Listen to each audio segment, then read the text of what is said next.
you've described Martin Luther King Jr. as awful. There is a mythology around MLK that does not warrant the reverence that he gets treated with in America. Should he be mentioned amongst lots of people in the 20th century that was complicated and at the end of his life advocated for a more communistic view and then actually got away from race blindness and actually got towards race obsession? I'm totally cool with that. He did some great things. He did some things that were not so great. In America, though, you must understand, he is looked to as the new founding father.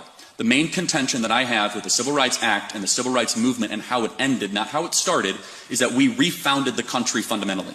We cast aside our founding roots and our founding documents, the U.S. Constitution, and we decided to basically usher in the Civil Rights Act as a new anti-racist dogma, creed, and I find something fundamentally wrong with that. Our birth certificate as Americans is the Declaration, and the law of the land is tied with the U.S. Constitution. It was not the Civil Rights Act. We note in our piece that Kirk describes King as, quote, a bad guy. It's true.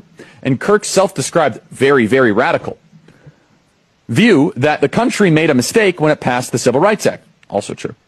As we note in the piece, Kirk has previously described Kirk as a hero and a civil rights icon. It's true. I used to be wrong.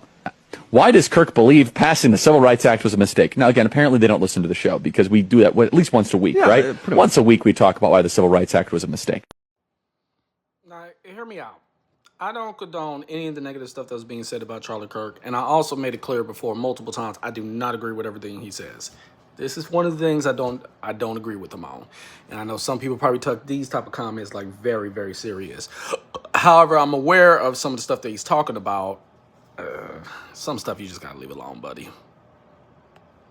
R.I.P. Charlie Kirk, though. Good guy.